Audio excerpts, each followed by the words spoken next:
So more kids are dying. It's the epidemic from the pandemic. So in the last 25 years, is this as bad as you've ever seen it? Absolutely. Children suffering It's emotionally exhausting. at an alarming rate. And kids they're struggling. So we just have to be cognizant of that. Such a growing demand and need really for care of high-risk adolescents. The students are crying out for help. I do not even remember the amount of times that I did not want to be alive. I stand here today asking, no, begging, that this be resolved. From the father who lost his son to suicide, So he was dealing with this, but we didn't know. with the signs to watch for in your own children. If it happened to our family, it can happen to any family. But a local program is saving lives, Only one in the country or the world is actually in Syracuse. helping children get to the root of the problem. You all are a lifeline for these people, quite literally. Yes, yeah, I'm afraid that's true. The call to action from those treating our children, pushing lawmakers to do more to help kids with their mental health. Families also encounter this barrier and things that just the decision makers might not think about. This is an NBC3 special. School suffering, a pandemic's lasting pain. More than 2 years into the COVID-19 pandemic, life is returning. Good evening, I'm Megan Coleman. And I'm Michael Benny. Children spent the last year back in school. This spring, the masks came off. But underneath, they are still bearing the internal scars of more than a year of isolation. We are seeing an uptick in anxiety and depressive symptoms in students. Some of these kids are kind of the forgotten group in COVID right now. In children's lives, this has in many ways been a lost year. And I think that the effects are going to be seen for a long time to come. Last year, we did a deep dive into the issue of mental health among children in our community, exposing the struggles they were facing, with startling perspective from local doctors, school psychologists, and the children whose lives were turned upside down. More than a year after we started documenting the effect of at-home learning and social isolation, we thought it was time to revisit all of this. What we found, frankly, surprised us and set off alarm bells that we haven't done enough to address this crisis impacting our kids.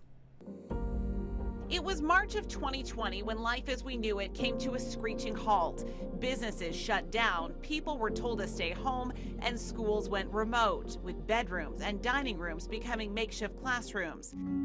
All in all, it's a really challenging year. 1 year into the pandemic, we started investigating the pandemic's silent impact on children. What we found was startling. Children suffering from stress, anxiety, depression, and suicidal thoughts. They were filling up emergency rooms week after week. And I think that the effects are going to be seen for a long time to come. A year later, we've entered a new normal, with students back inside the classroom learning, sports resuming, and kids now socializing with their friends. You might think they're getting better, but as we recently found out, many are not. Where are we now compared to where we were a year ago? I think we're worse. Dr. Christopher Lucas is the vice chair of hospital psychiatry at Upstate Medical University. On the day we interviewed him this past April, it was a particularly bad day. How many kids are in the emergency room here today? When I arrived this morning, there were 21 kids. There's just more and more kids. They're younger and younger, they're sicker and sicker. And it's really exposing the flaws in the system. Dr. Lucas says it usually takes a week to find them an inpatient hospital bed. There are only 8 adolescent inpatient beds at Upstate, and they fill up fast. It's gotten so bad that the hospital has opened up an old, unused cardiovascular surgical unit, and currently they have 10 of our kids there, because otherwise we'd be filling every bed in the pediatric emergency room. Dr. Lucas says the kids are lost and lonely, and many don't know where to turn. There's so much frustration among families who are hearing their children cry out for help and then can't find that help. You know, and I think many times the kids that we're seeing in the emergency department are ones who've not been able to get adequate outpatient care or in a timely manner. So then it gets to be far worse, it gets to be a crisis, and then we're left to sort of pick up the pieces. Dr. Lucas says families need to be able to get next day appointments so they don't end up in the emergency room. They need more psychologists, more social workers, more doctors to treat kids. It's a problem Onondaga County identified and last fall created a 3-tiered mental health plan to address the crisis. The county did invest resources in mental health over the last year, trying to expand some of these offerings in schools, as you're talking about. Yep. Have you seen the benefit of that yet? Again, probably not. It's not well integrated with the health system, so in some ways it can be a parallel system. Dr. Lucas says it's a complex problem requiring a comprehensive solution, not just one system referring to another, but a single system with multiple funding streams, from prevention and treatment in schools and pediatric offices to more inpatient beds and outpatient care. You know, the kids say they're hurting and that they don't know where to turn for help.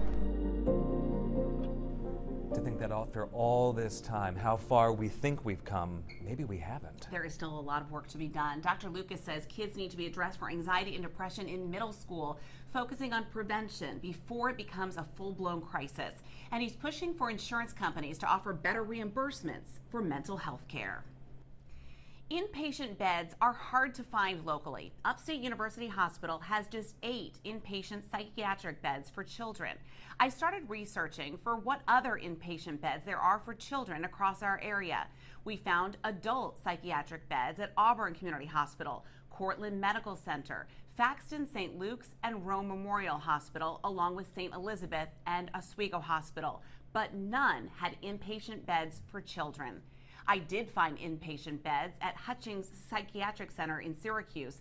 They have 23 dedicated beds for children. The next closest was at Four Winds in Saratoga, 139 miles away from Syracuse.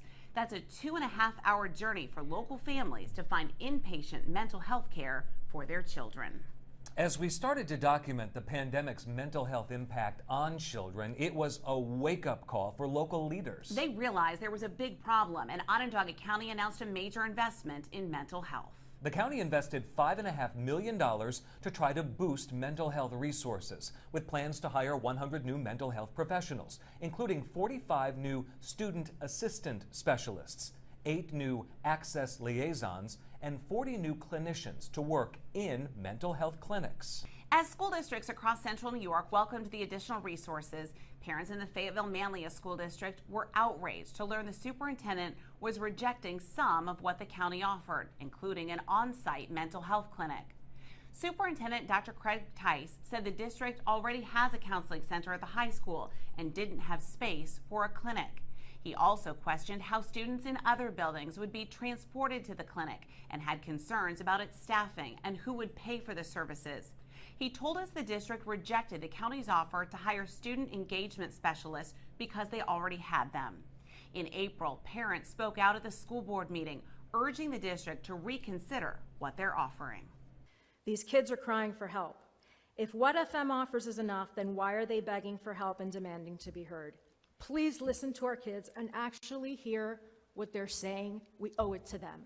At that meeting, the school board president acknowledged they need to do more to help students who are struggling. That's a very clear message that kids aren't aware of the services that we have, and we need to do a better job of communicating those services to them.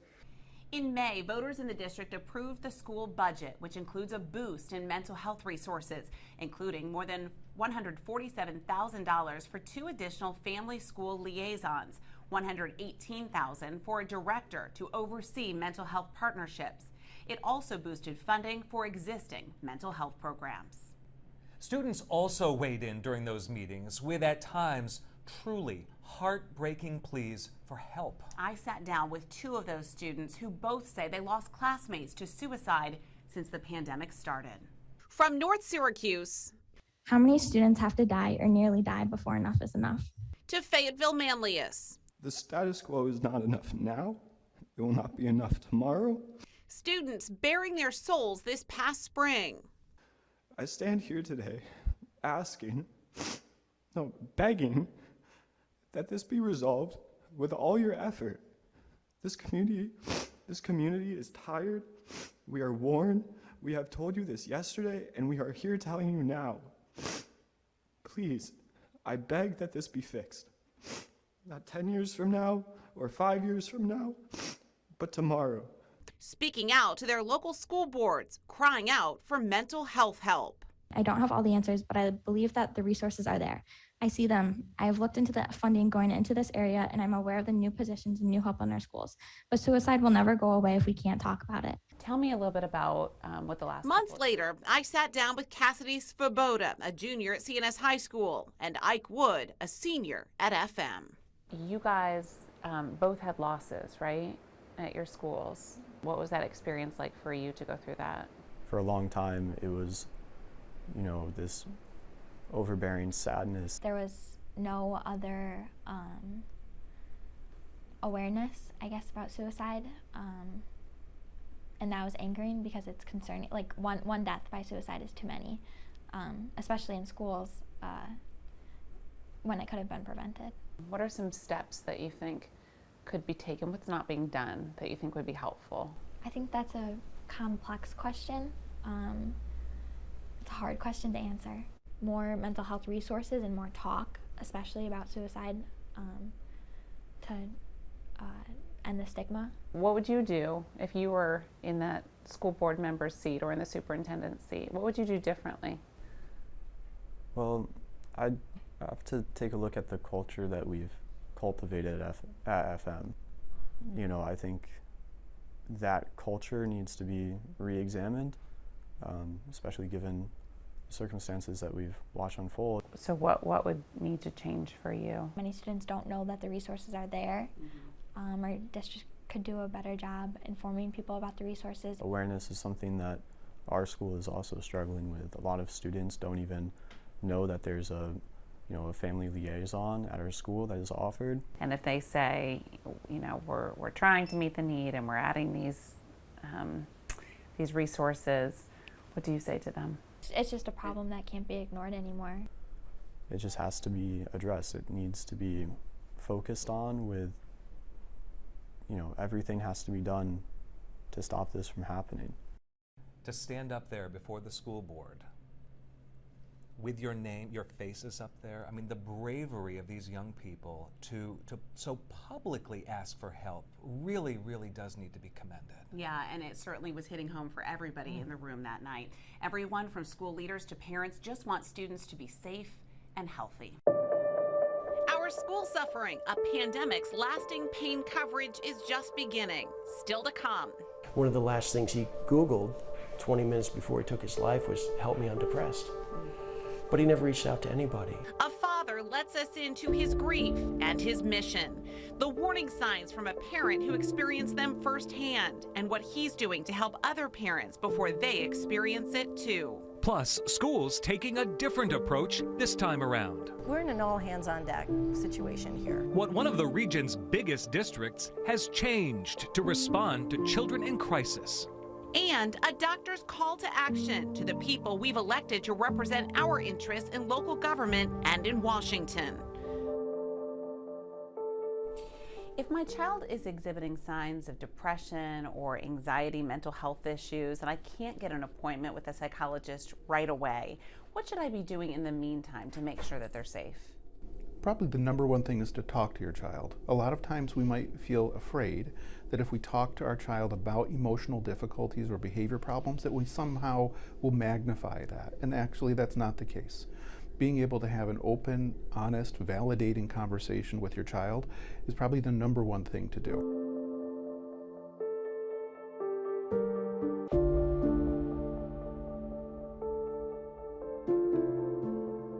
A dad in Baldwinsville knows all too well the pain of losing a child to suicide. I sat down with him to find out whether looking back there were any warning signs he missed.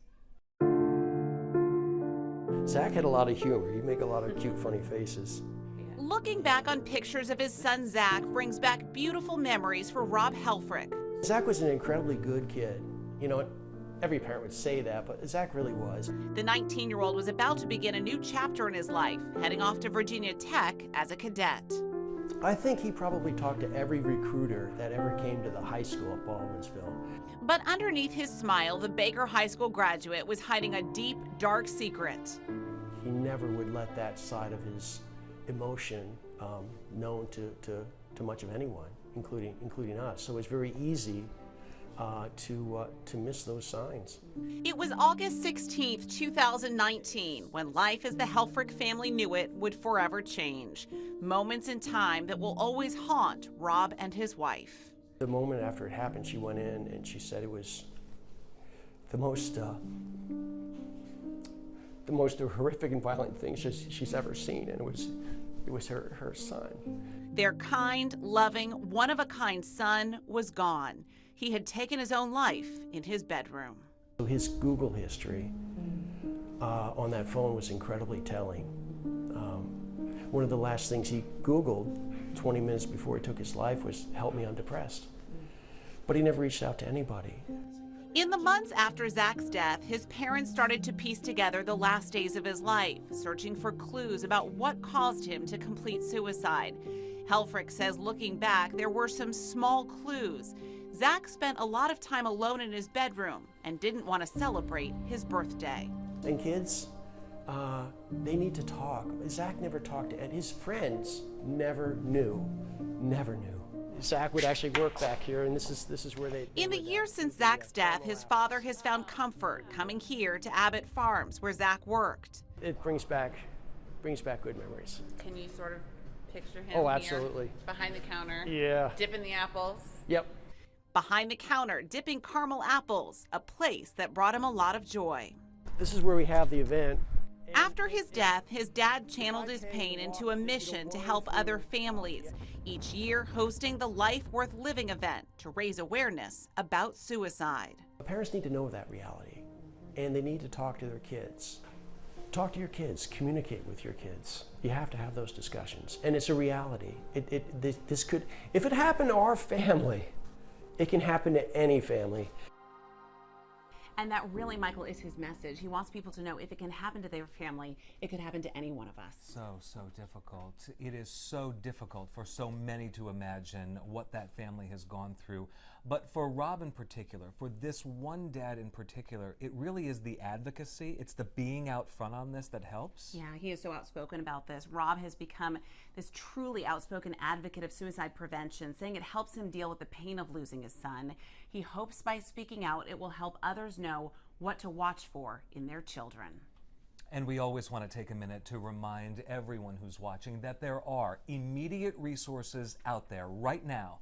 If you are having suicidal thoughts or need someone to talk to, it is now easier than ever to reach out for help.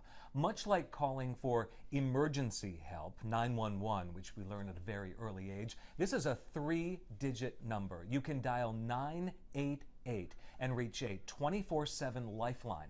The support here is free, it's confidential, so please remember 988 if you need it. Just ahead, then and now. This has hit everybody super hard. We check back in with 2 school social workers to see how the pandemic reshaped our children and what they're seeing in the hallways every day. And money for mental health, how local school districts are spending the tax dollars from Onondaga County to make schools places where children can get help fast. Plus, we go inside the doctor's office. Welcome to the Psychiatry High Risk Program. To find a one-of-a-kind approach underway now to save lives.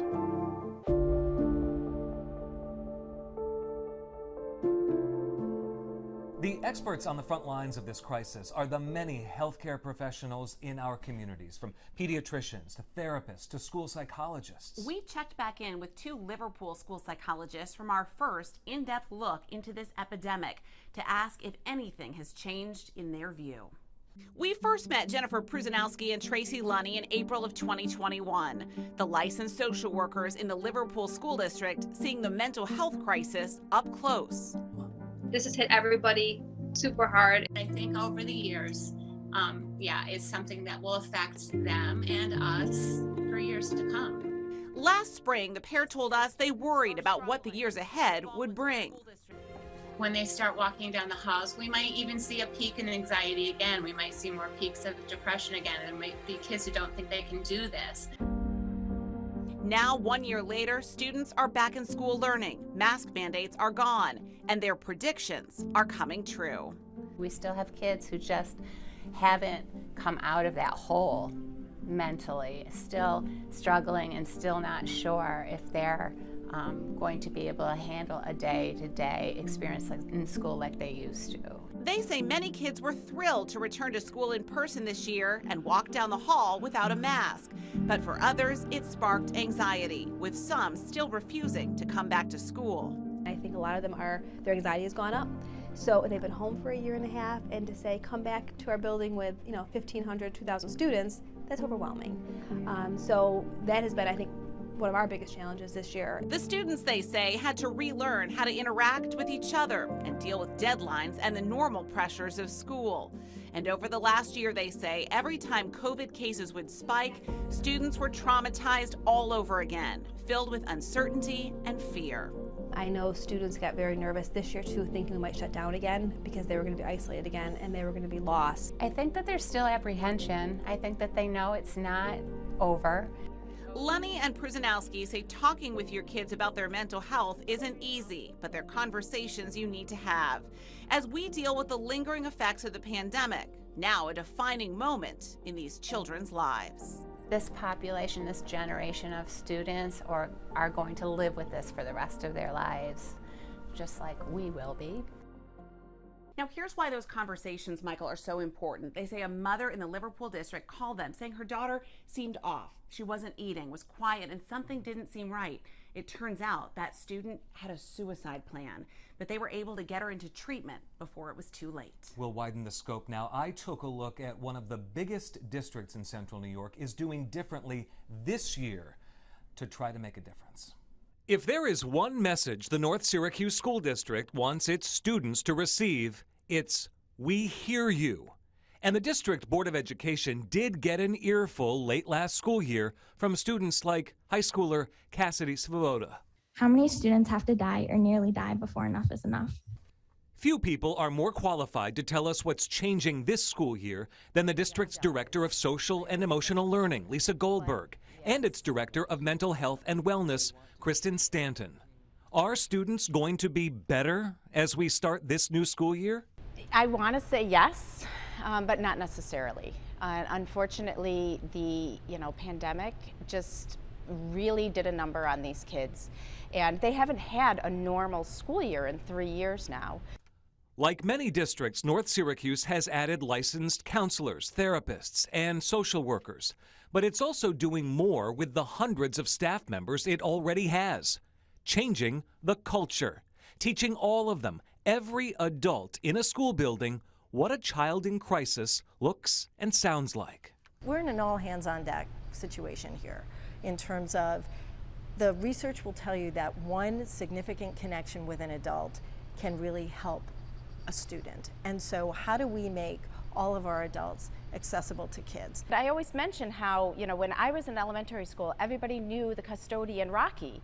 And he'd be walking down the hall and you'd be in trouble sitting in the hallway and he'd be like, what'd you do? What could you have done differently? And what's going on at home? So yes, the custodian can be that person for kids. And the lunch lady who gives an extra scoop of potatoes every day. It's everybody needs to have all eyes open and be aware and look out for our children.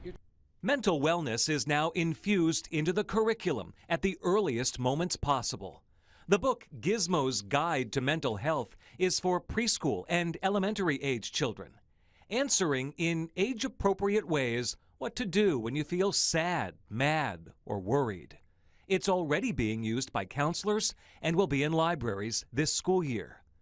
What does the team leading the North Syracuse response to the mental health crisis think the headline of a new school year is going to be? I would love for it to be everybody's back on the boat and being supported, like everyone, that we have enough, life vests and enough life rafts out there that we've gotten everybody in and we're all floating along in the same direction. We're not ashamed to talk about it, that we can, as a culture and as a school district, that this is just You know, the way that you need to have notebooks for school, you need to brush your teeth in the morning, you need to check in with yourself.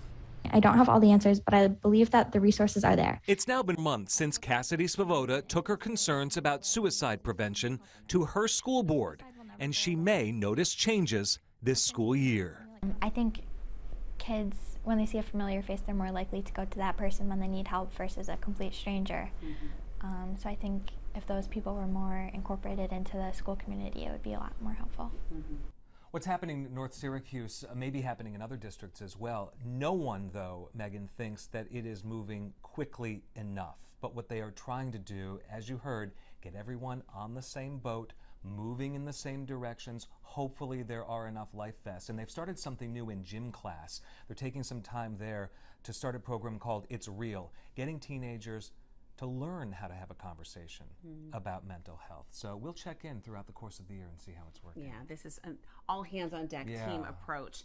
Everyone is trying to tackle this problem, from schools to the doctor's office, with a one-of-a-kind approach to saving lives. Welcome to the Psychiatry High Risk Program. Inside the Upstate Psychiatric Center on the edge of downtown Syracuse, there's something unique happening. And we do a very intensive kind of psychotherapy. A specialty suicide prevention program that's helping to save lives. The only one in the country or the world is actually in Syracuse. Dr. Robert Gregory launched the program in 2017, primarily to treat people 16 to 40 years old. 5 years later, it continues to expand. We've had so many patients come into the program and say, this is my last resort. So try not to get emotional here. You all are a lifeline for these people, quite literally. Yes, yeah, I'm afraid that's true. Last year, Upstate's Psychiatry High Risk program saw 151 new patients come through its doors. A third of them were children. During the pandemic, and especially over the last year, we saw more and more younger teens and actually even preteens showing up in their emergency room with suicide attempt.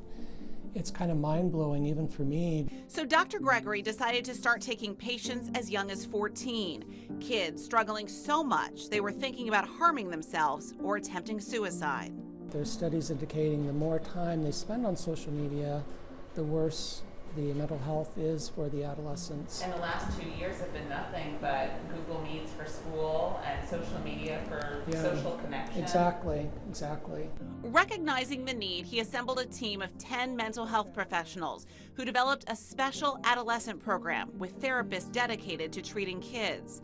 The approach, digging deeper to deal with the underlying issues that are leading kids to think suicide is the only way out of their pain. So we're really trying to heal from the inside out, get at the root at some of what's driving the suicide, what's driving some of these problems. Dr. Gregory says MRI studies show suicidal people have an impaired emotional processing system, where higher levels of their brain shut down and go on autopilot. The lower areas light up, causing people to act impulsively. His therapy tries to heal their brain from the inside out. They have atrophy or dysfunction of these different brain areas, and we're really trying to remediate that, have them process their emotions in a different way, get their emotion processing system back online. Within 3 to 6 months, Dr. Gregory says patients start seeing significant improvement. With the next 6 months spent in therapy, focusing on healing, self-acceptance, and self-compassion, while dealing with the grief and loss that's brought them here. So that for those very high-risk kids, there is somewhere to go that can provide the treatment that they need to keep them out of the hospital and keep them safe. And this program truly is a lifeline for people in our community. Dr. Gregory's program boasts a 94% success rate. It is typically covered by insurance. Is this program still accepting new patients? Can people get help there? Yes, they are still accepting new patients, and we have a link to the program on our website if you need it at cnycentral.com. A small school office with a focus on healing. It's almost like having a doctor's office in the school. How local schools are spending the money set aside for districts to solve the mental health crisis in the classroom. and later. Do you think that this is going to be a long-term sort of recovery for this generation of kids? Yeah, I think that there's a generational experience that's going to take a long time to repair. A doctor gets candid where she thinks lawmakers are falling short in helping our children heal.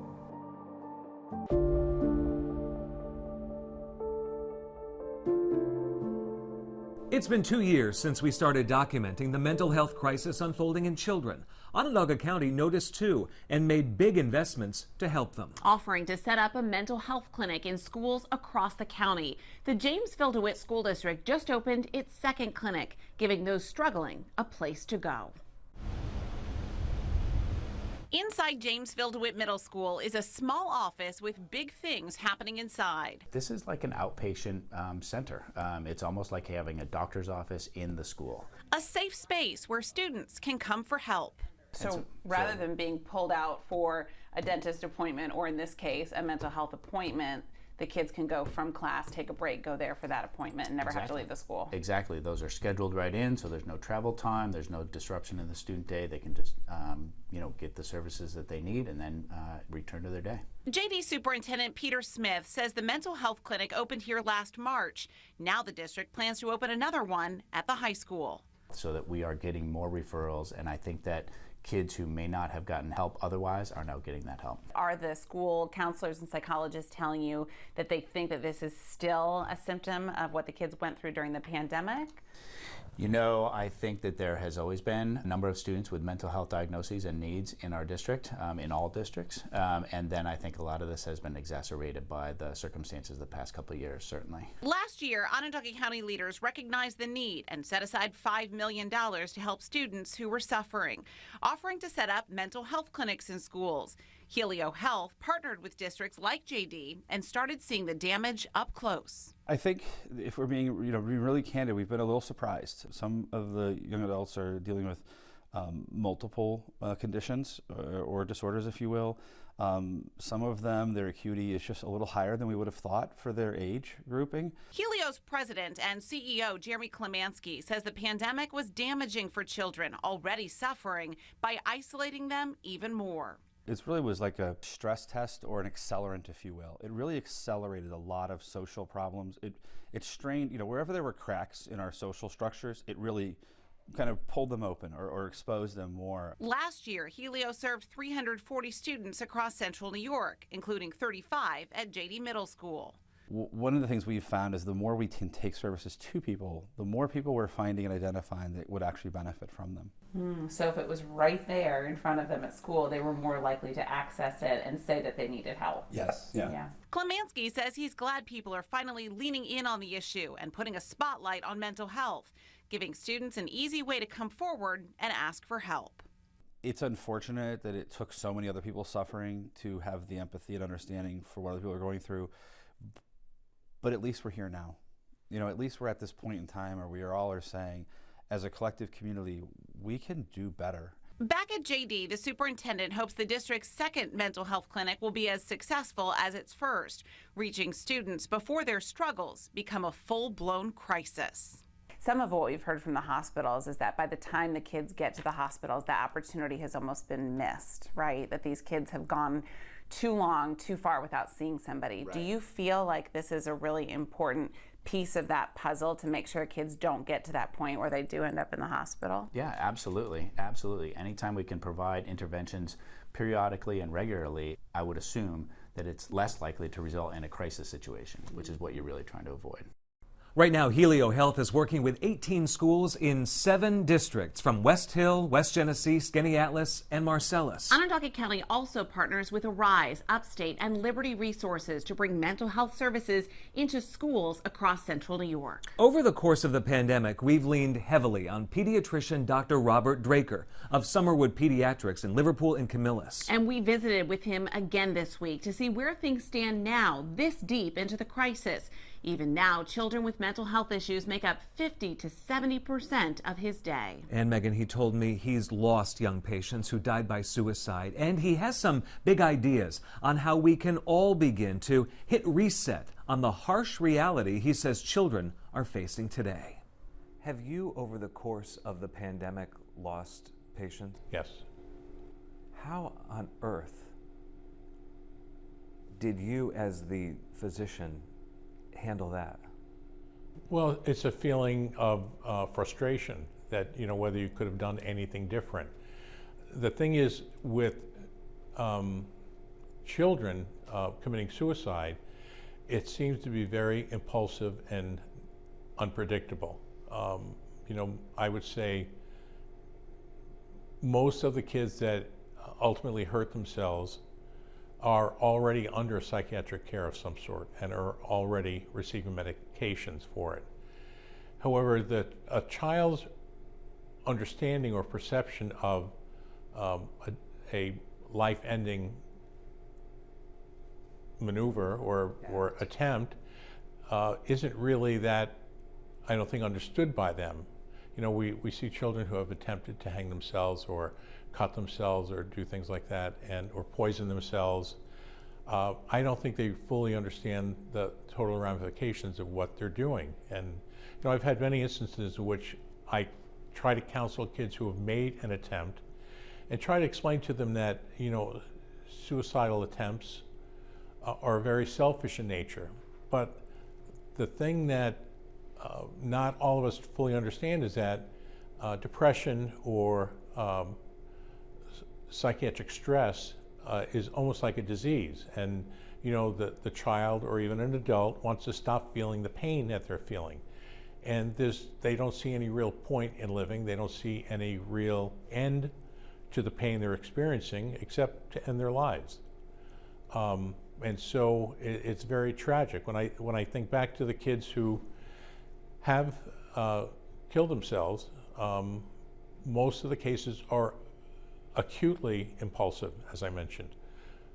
So we need to do, it seems, a better job of teaching children about permanence. Is that, can a child's brain understand that?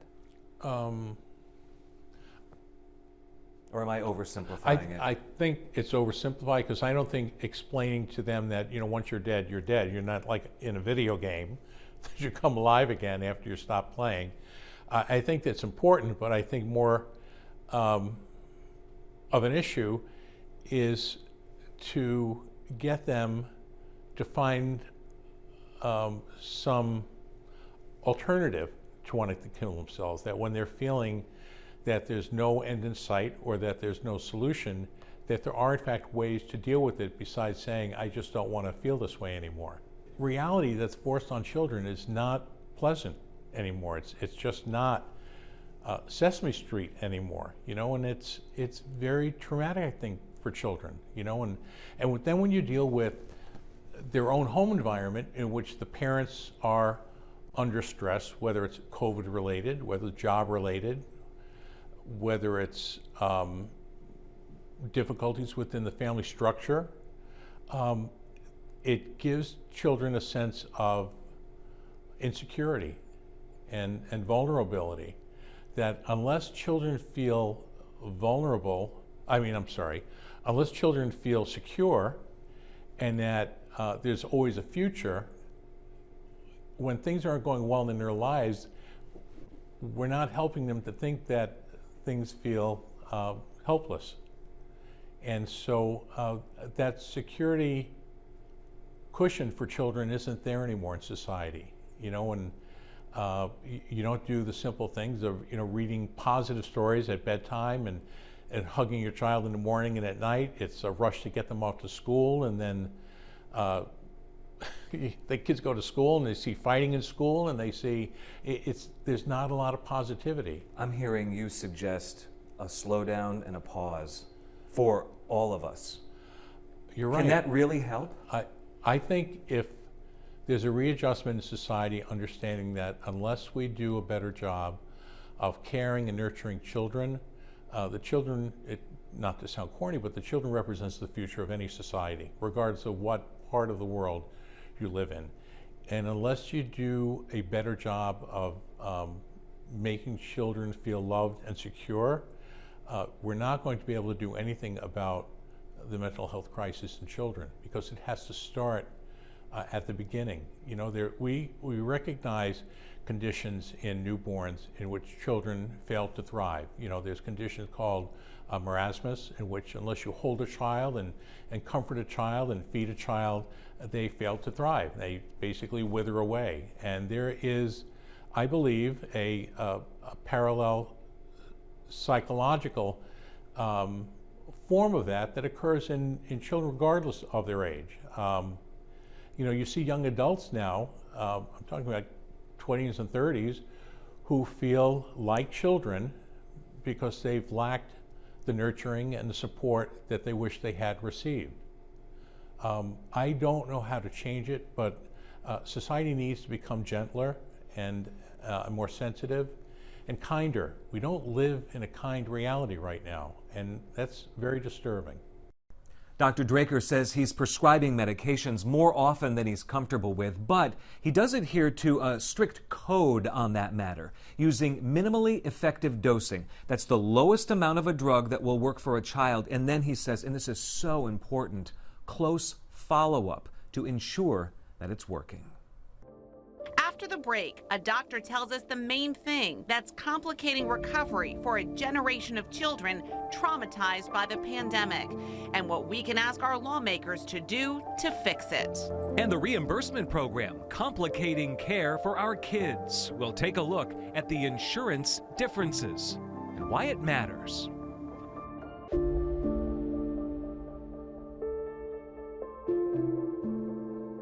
We know children are still suffering as they deal with the pandemic's lasting pain. We've documented the shortage of providers and facilities to treat these kids, but when it comes to paying those doctors, the reimbursement rates can vary. And that has those on the front lines of this crisis calling on insurers and lawmakers to make a change. At the Psychiatry High Risk Program, there's a team of psychiatrists, psychologists, and social workers working to treat people with mental health issues. It's very challenging work, actually, with this patient population. About a third of their patients are children. During the pandemic, the team here developed a special adolescent program with therapists dedicated to treating kids. There's been such a growing demand and need, really, for care of high-risk adolescents. And while they continue to treat those in crisis, there's a big challenge providers like Dr. Gregory face. What do you need to continue doing the work that you're doing? Yeah, I really appreciate that question. So one thing that would help regionally, not just in my program, is if there were enhanced rates for adolescents. Because the adolescents, especially the sicker adolescents, require a lot more unreimbursable time. That would allow us to see some of the really sick kids who, you know, they just need not only the individual treatment, but just need systems level care. We started digging through reimbursement rates for mental health services here in New York and found they vary by insurance company, with Aetna paying the most and Excellus Blue Cross Blue Shield and United Healthcare shelling out less to providers for the same services. We compared reimbursement rates for a 60-minute psychological evaluation. Excellus paid the clinical psychologist $119.52 for the session, while United Healthcare shelled out $124.21. Aetna paid $138.77. A 45-minute evaluation saw even larger gaps between Aetna and the others. And for a joint parent and child session, it was a $31 difference between Aetna and Excellus. Talk to me a little bit about reimbursement rates and what are the concerns that providers have? So I think there are many, but I think Dr. Deborah DeSantis Moniaci is a child psychologist downstate. A few years ago, she stopped taking insurance. I think one of the main issues is how poorly insurance companies reimburse for our time with children and adolescents. She says providers are compensated for the time they spend in a therapy session with children, but the work doesn't stop there. They can spend hours talking to schools, consulting families, and connecting with other doctors, and they don't get paid for that. To make it so that practitioners and providers want to stay in network. We all want to do our best for our children and adolescents who come to see us. We all want to be able to provide care across the board, no matter what socioeconomic status a child's coming in with. States can set up their own Medicaid provider payment rates within federal requirements and generally pay for services through fee-for-service or managed care. It would be up to your elected leaders in Albany, though, to decide whether to increase the rates for providers to serve the poorest children in our community. But what about the lawmakers? Are they doing enough to fix this epidemic? Tonight, a call to action from a pediatric doctor. For more than 2 years, children have been suffering, struggling with stress, anxiety, depression, and suicidal thoughts. We're still seeing pretty severe cases, and again, I think that's because of the delay of services and delay of accessing services. Dr. Ann Reagan is the director of pediatric psychology services at Upstate University Hospital. She says even though kids are back in school and interacting with their friends, many are still struggling. Do you think that this is going to be a long-term sort of recovery for this generation of kids? Yeah, I think that there's a generational experience that's going to take a long time to repair. I think we as a society have a long road ahead of us to make up some of these emotional and mental health gaps that we have. But with families struggling to find help, Dr. Reagan says lawmakers need to take a hard look at their budgets for mental health, saying we need more beds, more facilities, and more providers to treat these kids. We need more funding, we need more, providers, we need more infrastructure, we need more facilities in order to house and offer these services. Dr. Reagan says families encounter barrier after barrier trying to get help for their children, and says lawmakers need to find ways to make it easier for them to access care. As much as families are hitting these barriers and not knowing where to go, we also need to say, let's go to our elected officials and let them know of, the ongoing struggle that's happening. It needs to happen now, but it also needs to have a long-term investment plan as well. It's not a one and done type of solution. If you could speak directly to any one of these people, local, state, or federal level, what would be your plea or your message or something that you could share maybe from your experience helping these families, what they need? Yeah, I mean, the funding obviously is key in order to access these services, but I think having experts at the table to look at the clinical logistics and execution of what accessing these services really looks like for families is key. For now, Dr. Reagan says families should keep advocating for their kids, calling providers, getting on waiting lists, and says lawmakers need to wake up to the reality of what's happening. Some of the elected officials that also experience these struggles as well, for better or worse, their experience might be different than a lot of people that you'd meet on the street. And so their pathway to accessing services might not be the same as the majority of others. And so we need to be able to, have consideration for the larger group. In the meantime, it's important to be your child's advocate, and remember 988 is always an option if they need to talk to someone. Because it is so important, we want to put resources up on your screen one more time to make sure you know where help is available when you and your family need it. As we said, you can always dial 988. That's the Suicide and Crisis Hotline, and will bring you to a local crisis center. It's available 24 hours a day, 7 days a week. You can also call 1-800-273-TALK or go to suicidepreventionlifeline.org. We have a list of local resources at cnycentral.com as well. And we're going to keep the conversation going, so stay with the CNY Central News team as we push for answers to this crisis in the classroom. Thank you for watching, and good night.